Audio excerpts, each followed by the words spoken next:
Hello friends, मैं हूं गौरव और मुझे एक बात बताओ, what are different states of matter? I know ये सवाल काफी सिंपल सा लग रहा होगा, बट लेट्स काउंट देम.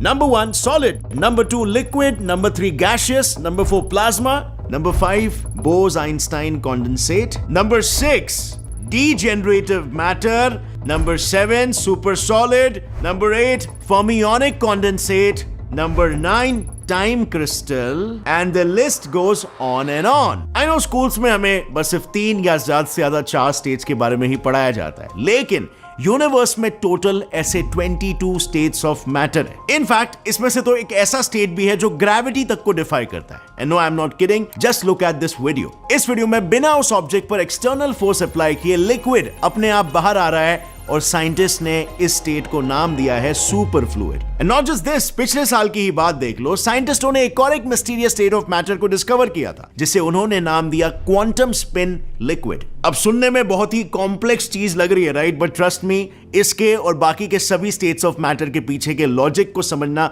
बहुत ही इजी है. So are you ready? Let's hop on this journey.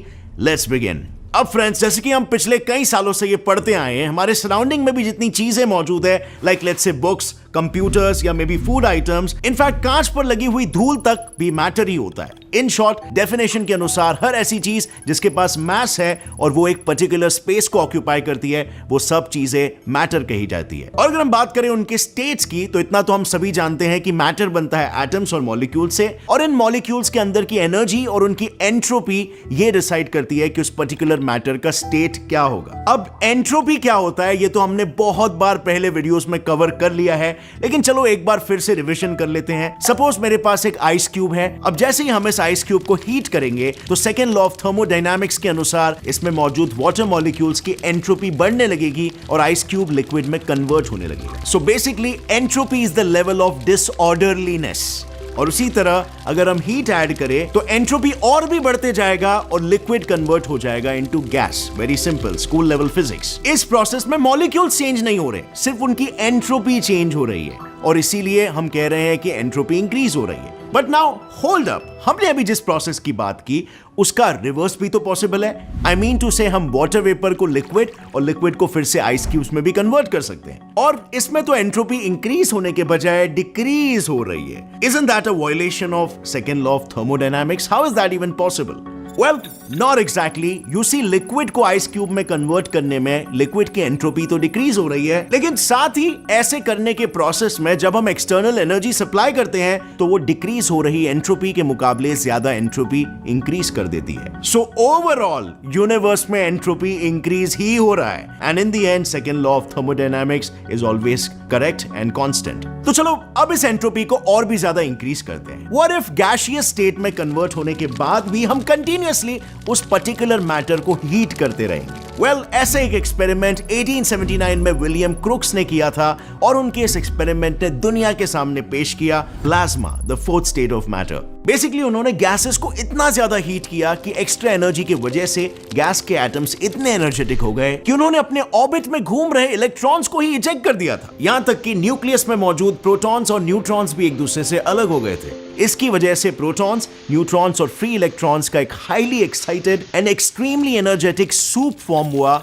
which is nothing but plasma. अब सुनने में ये प्लाज्मा काफी एग्जॉटिक सी चीज लग रही है, राइट? लेकिन रियलिटी में ये पहली बार नहीं था जब हमने प्लाज्मा को ऑब्जर्व किया था. हमने बिना जाने पहले भी इसे कई बार ऑब्जर्व किया है in the form of lightning, auroras and even welding arcs. और प्लाज्मा की वजह से ही हमारे पृथ्वी पर आज के टाइम पे लाइफ पॉसिबल हो पाई है. You don't believe me?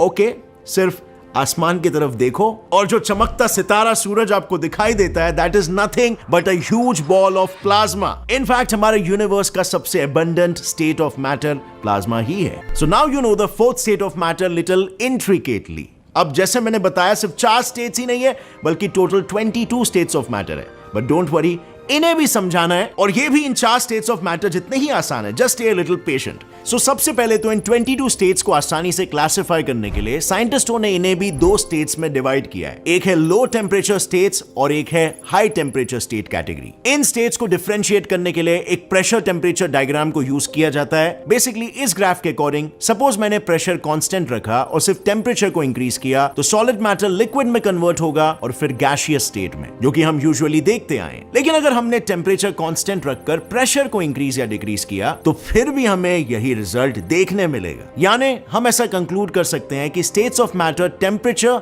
और प्रेशर दोनों पर डिपेंड करते हैं। सो चलो इसी कॉन्सेप्ट को दिमाग में रखकर एक एक करके इन 22 स्टेट्स में से कुछ स्टेट्स को जान लेते हैं। वेल, सबसे पहले बात करते हैं द क्वार्क ग्लूऑन प्लाज्मा की। बेसिकली क्वार्क ग्लूऑन प्लाज्मा एक हाई टेम्परेचर फेज है। इसमें प्रेशर को कांस्टेंट रखकर टेम्परेचर को कंटिन्यूअसली इंक्रीज किया जाता है। मतलब अगर हमने प्लाज्मा को भी और ज्यादा एक्सट्रीम टेम्परेचर तक हीट किया तो उसकी डेंसिटी और मॉलिक्यूलर एनर्जी इतने हद तक बढ़ जाती है कि एटम्स में मौजूद प्रोटॉन्स और न्यूट्रॉन्स तक मेल्ट हो जाते हैं और स्ट्रांगली बाइंडेड क्वार्क्स भी इलेक्ट्रॉन्स की तरफ फ्रीली मूव करने लगते हैं। और इन क्वार्क्स को जो पार्टिकल्स बाइंड करते हैं ग्लूऑन्स, वो भी मेल्ट हो जाते हैं। अब देखा जाए तो ये स्टेट सबसे पहले फॉर्म हुआ था बिग बैंग के फ्यू फ्रैक्शन सेकेंड्स बाद। लेकिन जैसे यूनिवर्स धीरे धीरे ठंडा होने लगा, क्वार्क्स और ग्लूऑन्स प्रोटॉन्स और न्यूट्रॉन्स में फ्रीज हो गए और आज की तारीख में इस स्टेट को ऑब्जर्व करना इज नेक्स्ट टू इम्पॉसिबल। लेकिन हाल ही में हुए हाई एनर्जी न्यूक्लियस कोलिजन्स ने फिर एक बार साइंटिस्टों को इसको स्टडी करने का एक मौका दे दिया। आज के तारीख में अगर इन क्वार्क ग्लूऑन प्लाज्मा स्टेट को स्टडी करना है तो ब्रुकहेवन नेशनल लेबोरेटरी में स्पेशल फैसिलिटीज को अरेंज किया गया है, जो है the relativistic heavy ion collider. और इसी कोलाइडर की मदद से साइंटिस्ट आज ये दावा कर रहे हैं कि यूनिवर्स में फिफ्थ स्टेट ऑफ मैटर भी एग्जिस्ट करता है। अब जैसे कि इस केस में हमने प्रेशर को कांस्टेंट रखा था, अगर हमने इसका ऑपोजिट किया, आई मीन टेम्परेचर को कांस्टेंट रखकर प्रेशर को इंक्रीज किया, तो मैटर सीधे जा पहुंचेगा डीजेनरेटिव मैटर के स्टेट में। ये एक ऐसा एक्सट्रीमली हाई डेंसिटी मैटर है जिसमें प्रेशर टेम्परेचर पर डिपेंड ही नहीं करता। मतलब इस स्टेट में एक्सट्रीम प्रेशर के अंदर पार्टिकल्स कंप्रेस होते हैं, लेकिन ये कंप्रेशन भी एक लिमिट तक ही हो सकता है जब तक पार्टिकल्स के बीच में स्पेस मौजूद है। अब क्योंकि दो पार्टिकल्स सेम टाइम पर सेम स्पेस तो ऑक्यूपाई नहीं कर सकते और इसीलिए एटम्स डीजेनरेट हो जाते हैं और अपने ओरिजिनल स्ट्रक्चर को खो देते हैं। सिंपली मींस इस कंप्रेशन एनर्जी के वजह से इलेक्ट्रॉन्स न्यूक्लियस से अलग होकर ऑलमोस्ट लाइट की स्पीड में ट्रैवल करने लगते हैं। और अगर ये प्रेशर ऐसे ही बढ़ते गया तो एक पॉइंट के बाद एक्सटर्नल प्रेशर भी अनस्टेबल हो जाता है और एटॉमिक न्यूक्लियाई भी अपने स्ट्रक्चर को लूज कर देते हैं। तो चलो अब हमने प्रेशर को कांस्टेंट रख के टेम्परेचर को इंक्रीज करके देखा और टेम्परेचर को कांस्टेंट रखकर प्रेशर को इंक्रीज करके देखा। बट नाउ व्हाट इफ हमने प्रेशर और टेम्परेचर दोनों को साथ में इंक्रीज किया? वेल, वही तो है हमारा next state of matter, super ionic ice. It is nothing but ice at a very high temperature. जहां एक तरफ नॉर्मल आइस 0 डिग्री सेल्सियस में फ्रीज होता है, वहीं दूसरी ओर सुपर आयोनिक आइस को फॉर्म होने के लिए नॉर्मल एटमॉस्फेरिक प्रेशर से 2 मिलियन टाइम्स ज्यादा प्रेशर और सन के सरफेस यानी कि 5000 डिग्री सेल्सियस जितने टेम्परेचर की जरूरत होती है। बट इतने हाई टेम्परेचर में आइस कैसे फॉर्म हो सकती है, यही सोच रहे हो ना? Let me explain you. जब हम किसी नॉर्मल आइस क्यूब को हीट करते हैं, उनके अंदर के वाटर मॉलिक्यूल्स के अंदर हीट के फॉर्म में एनर्जी इंक्रीज होती है और उनके बीच का डिस्टेंस बढ़ने लगता है, turning the ice into water. लेकिन ऐसा होना सिर्फ नॉर्मल एटमॉस्फेरिक प्रेशर में ही पॉसिबल है। अगर हम टेम्परेचर के साथ साथ प्रेशर को भी इंक्रीज करते जाए तो वो हाई प्रेशर आइस क्यूब के वाटर मॉलिक्यूल्स को एक दूसरे से अलग नहीं होने देगा और आइस क्यूब एक सॉलिड स्टेट में ही रहेगा। So basically a very hot and pressurised literal block of ice. और साइंटिस्टों के अनुसार ऐसा ही कुछ यूरेनस और नेपट्यून जैसे हाई डेंसिटी गैस जायंट्स में भी मिलने की संभावना है। And for now last but not the least, जो हाल ही में डिस्कवर हुआ था, क्वांटम स्पिन लिक्विड। अब फ्रेंड्स, नाम सुन के आपको पक्का यही लग रहा होगा कोई लिक्विड स्टेट के टाइप का होता होगा। और अगर आपको ऐसा लग रहा है तो बॉस यहां पर आप गलत हो, क्योंकि इस स्टेट और लिक्विड का दूर दूर तक कोई भी कनेक्शन नहीं है, बल्कि ये स्टेट हमें मैग्नेटिज्म और मैग्नेट को कैसे फ्रीज करते हैं इसके बारे में जानकारी देता है। बेसिकली जब रेगुलर मैटर को ठंडा किया जाता है तब उसमें मौजूद इलेक्ट्रॉन्स एक पर्टिकुलर स्ट्रक्चर में अलाइन हो जाते हैं, लेकिन क्वांटम स्पिन लिक्विड में ऐसा कुछ नहीं होता। टेम्परेचर कितना भी कम क्यों ना हो, मैटर में मौजूद इलेक्ट्रॉन्स फ्रीली मूव करते रहते हैं। और इस मैटर के स्टेट को सबसे पहले 1970s में दुनिया के सामने पेश किया गया था physicist and Nobel prize winner Philip Warren Anderson द्वारा। बट अनफॉर्चुनेटली इस पर कोई ठोस सबूत ना मिलने की वजह से इस पर किसी भी साइंटिस्टों ने इतना ध्यान नहीं दिया।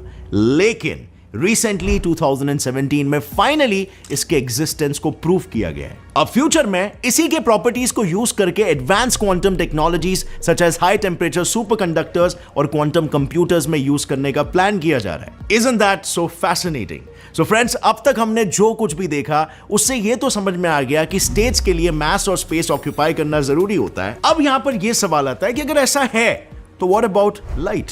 लाइट कहां पर गया? लाइट का कोई स्टेट नहीं होता है क्या? क्योंकि लाइट बनता है फोटॉन से, और फोटॉन्स तो मैसलेस होते हैं। और आप जिस रूम में बैठे हो उसमें भी तो चारों तरफ फोटॉन्स मौजूद है। इनफैक्ट आपके स्क्रीन से भी फोटॉन्स ही तो बाहर एमिट हो रहे हैं, और इसीलिए आप वो विजुअल को देख पा रहे हो। दैट मीन्स इनडायरेक्टली लाइट कहीं ना कहीं तो स्पेस ऑक्यूपाई कर रहा है। और जैसे कि हमने देखा, जो भी चीज स्पेस ऑक्यूपाई करती है वो टेक्निकली मैटर कहलाई जाती है, और हर एक मैटर का एक पर्टिकुलर स्टेट होता ही है। सो क्या इसका मतलब लाइट का भी कोई स्टेट है? वेल, लिखिए अपना जवाब नीचे कमेंट सेक्शन में। और अगर इस वीडियो से आपको कुछ भी नया सीखने मिला तो एक लाइक जरूर ठोकना। As always friends, stay curious, keep learning and keep growing. जय हिंद।